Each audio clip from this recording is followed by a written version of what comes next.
আমাকে 2 মিনিট বাড়িয়ে দেবেন স্পিকার, কারণ আমি সরকারি দলেরও না বিরোধী দলেরও না, কোন দলের হুইপ চিফ হুইপই আমার দায়িত্ব নিতে চান না মাননীয় স্পিকার। আমি আপনার স্পেশাল ডিসক্রিশনের দিকে তাকিয়ে আছি মাননীয় স্পিকার, 2 মিনিট আমাকে বাড়িয়ে দেবেন। ব্রাহ্মণবাড়িয়া 2 আসন থেকে নির্বাচিত মাননীয় সদস্য রুমিন ফারহানা, আপনার সময় আমার হাতে এসেছে 12 মিনিট দেওয়ার জন্য, 12 মিনিট দেয়া হলো। মাননীয় স্পিকার, আপনাকে অসংখ্য ধন্যবাদ। মাননীয় স্পিকার, যখন যেই সরকার ক্ষমতায় থাকে তারা আশা করে বিরোধী দল তাদের কিছুটা হলেও প্রশংসা করবে। সেজন্য আমরা লক্ষ্য করি 212 জন সংসদ সদস্য সরকারের প্রশংসা বা স্তুতিমূলক বক্তব্য দিলেও সরকার ব্যাকুল হয়ে বিরোধী দলের দিকে তাকায় এবং প্রশ্ন করে, আমাদের এই বাজেট সম্পর্কে একটাও কি ভালো কথা বলবার নাই? সেই কারণেই মাননীয় স্পিকার, আমি একটু পজিটিভ কথা দিয়ে আজকে আমার বক্তব্য শুরু করি। আমি মাননীয় অর্থমন্ত্রীকে ধন্যবাদ জানাই, কারণ তিনি নিত্য প্রয়োজনীয় এবং কৃষি পণ্যের উপর উৎসে কর কমিয়েছেন। 5%, 2% এবং 1% হারে যেটা উৎসে কর ছিল সেটাকে উনি 0.5% নামিয়ে এনেছেন, এবং যে কারণে চাল ডাল সহ যে নিত্য প্রয়োজনীয় দ্রব্য আমাদের কিনতে হয় সেগুলোর দাম কমবে বলেই আমি আশা রাখি। এইবার মাননীয় স্পিকার, আমি একটা গল্পে আসি। একজন সংসদ সদস্য, ওনার নাম ধরে নিলাম মফিজ, সেই বেচারার মাসে বেতন 1,76,000 টাকা। এর বাইরে তার কোনো গার্মেন্ট ব্যবসা নাই, তার কোনো ইয়াবা ব্যবসা নাই, তার কোনো অস্ত্রের ব্যবসা নাই, তার কোনো অবৈধ ব্যবসা নাই, কিন্তু তার স্বপ্ন হলো ঢাকা শহরে 3 একর জায়গার উপরে প্রাসাদোপম বাড়ি তৈরি করে সামনে একখানা সুইমিং পুল নিয়ে সেখানে হরিণ এবং ম্যাকাও পাখি পুষবার। কিন্তু মাননীয় স্পিকার, তার এই 1,76,000 সৎ পয়সার টাকায় কি ঢাকা শহরে 3 একর জায়গায় প্রাসাদোপম বাড়ি তৈরি করা সম্ভব? সম্ভব নয়। ঠিক একইভাবে মাননীয় স্পিকার, যখন 9,38,000 কোটি টাকার বাজেট আসে তখন আমরা বুঝতে পারি এই বাজেটটি কিভাবে বাস্তবায়িত হবে।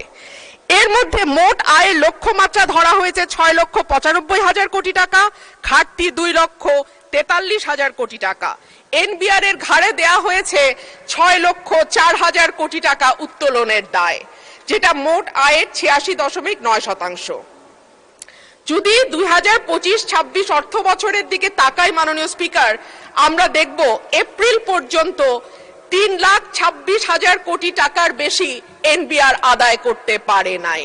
সেই এনবিআর কে যদি আমরা 3 লক্ষের দ্বিগুণ 6 লক্ষ কোটি টাকা আদায়ের দায় চাপিয়ে দেই, এনবিআর এর পক্ষে কি করে সেটা আদায় করা সম্ভব আমার মাথায় ঢুকে না। তাহলে যে 2,43,000 কোটি টাকার ঘাটতি বাজেট, এনবিআর যদি 6 লক্ষ কোটি টাকা তুলতে না পারে কর হিসেবে, সেই ঘাটতি আরো বাড়বে। আর ঘাটতি মেটানোর রাস্তা আছে মাত্র 2টা। এক হলো দেশের ব্যাংক থেকে ঋণ নেয়া, 2 হচ্ছে বিদেশ থেকে ঋণ বা অনুদান নেয়া। দেশের ব্যাংকিং খাত থেকে ঋণের লক্ষ্যমাত্রা ধরা হয়েছে 1,12,000 কোটি টাকা। এনবিআর তার লক্ষ্যমাত্রা পূরণে ব্যর্থ হলে ঘাটতি বাড়ার সাথে সাথে ব্যাংক খাত থেকে ঋণ নেয়ার পরিমাণও বাড়বে। আর সরকার যখন ব্যাংকিং খাত থেকে ঋণ নেয় মাননীয় স্পিকার, যাদের অর্থনীতির ব্যাপারে ন্যূনতম ধারণা আছে তারা সকলেই বুঝতে পারবে যে তখন ব্যক্তি খাতে ঋণের পরিমাণ অটোমেটিক্যালি কমে যায়। 25শে নভেম্বর 2025 প্রথম আলোর খবর বলছে, বিনিয়োগে এতটা মন্দাবস্থা আগে দেখেনি বাংলাদেশ। জ্বালানি সংকট, আর্থিক খাতের দুরবস্থা, উচ্চ সুদ হার, উচ্চ মূল্যস্ফীতির সাথে যুক্ত হওয়া অস্থিরতা ও অনিশ্চয়তা সবকিছুই ভূমিকা রেখেছে। অথচ অর্থনীতি যে গর্তে পড়েছে সেখান থেকে তুলবার জন্য বিনিয়োগ ছাড়া সরকারের হাতে আর কোনো রাস্তা নাই। অর্থমন্ত্রী নিজেও সেটা উপলব্ধি করে বলেছেন, আমরা ঋণ নির্ভর বাজেট থেকে ধীরে ধীরে বিনিয়োগ নির্ভর অর্থনীতির দিকে যেতে চাই। কিন্তু বিনিয়োগের জন্য যে পরিবেশ দরকার তার কতটা বাংলাদেশ এনশিওর করতে পারছে? গ্যাস এবং বিদ্যুতের দুষ্প্রাপ্যতা, আমলাতান্ত্রিক জটিলতা, অবকাঠামোগত দুর্বলতা, ঋণ প্রাপ্তির সমস্যা, ঋণে উচ্চ সুদ, পুরো বিষয়টিকে এতটাই জটিল করেছে যে ইজ অফ ডুইং বিজনেস বা ব্যবসা সহজীকরণের যেই তালিকা বিশ্ব ব্যাংক প্রকাশ করে সেখানে 190টা দেশের মধ্যে বাংলাদেশের অবস্থান 168তম। মাননীয় স্পিকার, এটা 2020 সালের পরিসংখ্যান, এরপরে নতুন পরিসংখ্যান পাওয়া যায়নি। যে দেশের সরকারি হিসেবে বেকারের সংখ্যা 26 লাখ আর বেসরকারি হিসাবে সেটা 1.25 কোটির ওপরে, সেই রকম একটা দেশে যদি বিনিয়োগের জন্য পর্যাপ্ত অর্থ না পাওয়া যায় কিংবা বিনিয়োগের অনুকূল পরিবেশ তৈরি না করা যায়, তাহলে কি করে নতুন কর্মসংস্থান তৈরি হবে আমি জানি না। সে কারণেই বাংলাদেশের প্রবৃদ্ধিকে জবলেস গ্রোথ হিসেবে চিহ্নিত করা হয়।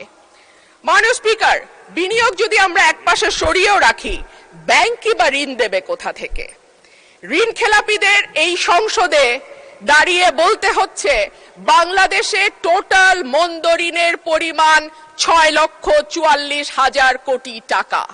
এর সঙ্গে যদি আপনি অবলোপন, পুনঃতফসিল করা এবং মামলার কারণে যে ঋণের টাকাটা আটকে আছে আদালতে, অর্থাৎ পেন্ডিং মামলা হিসাবে যেটা এখনো খাতায় তোলা হয় না অ্যামাউন্টটা, সেটা যদি আমরা যোগ করি, এই পরিমাণ গিয়ে দাঁড়াবে 11 লক্ষ কোটি টাকা, যেটা মোট ঋণের 59.73%।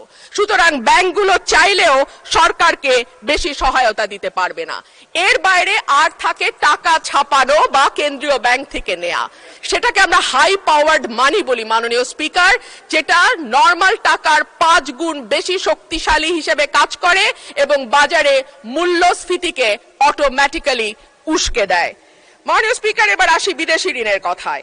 বাংলাদেশে বর্তমান সরকারের বৈদেশিক ঋণের স্থিতি $78 বিলিয়ন বা আর সরকারি বেসরকারি খাতের মিলিত বৈদেশিক ঋণের পরিমাণ 133 বিলিয়ন মার্কিন ডলার, যেখানে টোটাল জিডিপির পরিমাণ 510 বিলিয়ন মার্কিন ডলার। এইসব দেশি বিদেশি ঋণের সুদ পরিশোধের জন্য বাজেটে রাখা হয়েছে 13.59%, যেখানে স্বাস্থ্য, শিক্ষা, সামাজিক সুরক্ষা এবং খাদ্য, এই 4টি খাত মিলে পুরো ব্যয় ধরা হয়েছে 29.74%। বিশ্বব্যাংক বা IMF যদি ঋণ দেয় তবে নিশ্চিতভাবেই শর্ত হবে কঠিন, তবে ঋণের সুদ হার হবে কম এবং লম্বা সময় ধরে পরিশোধের সুযোগ থাকবে। কিন্তু IMF বা বিশ্বব্যাংক যদি লোন না দেয়, তাহলে মাননীয় স্পিকার, অন্য দেশ থেকে যেমন চীন থেকে যদি আমরা ঋণ নেই, আমাদের সুদের হার হবে উচ্চ এবং দ্রুত সময়ে পরিশোধের চাপ থাকবে।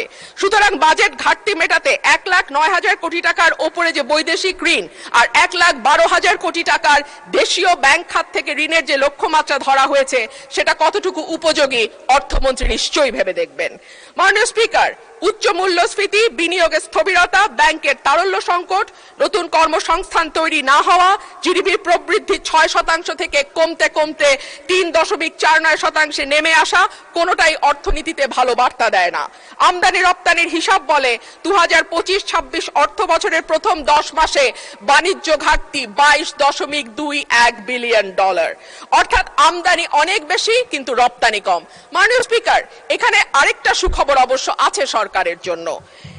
কেন্দ্রীয় ব্যাংকের তথ্য দেখা যায় জুলাই থেকে এপ্রিল সময়ে বিনিয়োগ বৃদ্ধির অন্যতম প্রধান নিয়ামক মূলধনী যন্ত্রপাতি বা ক্যাপিটাল মেশিনারিজ এর আমদানি বেড়েছে 12.50%। এটি নিঃসন্দেহে বিনিয়োগ বাড়ানোর একটা ভালো ইঙ্গিত। মাননীয় স্পিকার, সরকারি হিসেবে দেশের সার্বিক মূল্যস্ফীতি এখন 10%-এর মতো। করমুক্ত আয় সীমা কিছুটা বাড়িয়ে 3,75,000 টাকা করা হয়েছে। কিন্তু মাননীয় স্পিকার, যেই ব্যক্তির মাসে ইনকাম 32,000 টাকা, তার বৎসরে গিয়ে ইনকাম দাঁড়ায় 3,84,000 টাকা, অর্থাৎ তিনি আয়করের সীমার মধ্যে চলে আসেন। কিন্তু যেই ব্যক্তি 32,000 টাকা মাসে ইনকাম করেন, তাকে কি বাংলাদেশের এই 10% মূল্যস্ফীতির সময় কোনোভাবেই এমনকি মধ্যবিত্তের কাতারেও ফেলা যায়? বর্তমানে গিনি সহগ 4.499, যেটা উচ্চ আয় বৈষম্যকে ইন্ডিকেট করে।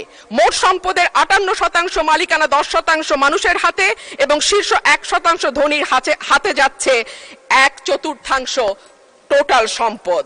শুধু সেটাই নয়, আয়করের ক্ষেত্রে সরকারের যাবতীয় চাপ গিয়ে পড়ে সেই সব মানুষের ওপরে যারা ব্যাংকের মাধ্যমে বেতন পান, অর্থাৎ যাদের আয়কে সরাসরি ট্র্যাক করা যায়। কিন্তু যাদের আয়কে ট্র্যাক করা যায় না, এমন মানুষের সংখ্যাই বেশি এবং সে কারণে দেখা যায় বিগত 15 বছরে আমরা একজন জর্দা ব্যবসায়ী কাউস মিয়াকে এক নম্বর হতে দেখেছিলাম ব্যক্তি খাতে ঋণ কি বলে আপনাকে ইনকাম ট্যাক্স দেওয়াতে।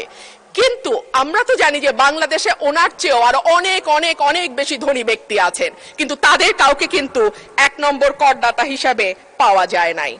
অন্যান্য বারের মতো এবারও বাজেটে আয়কর সহ প্রত্যক্ষ করের হিস্সা 1/3 রাখা হয়েছে, অর্থাৎ বাকি 2/3 পরোক্ষ কর।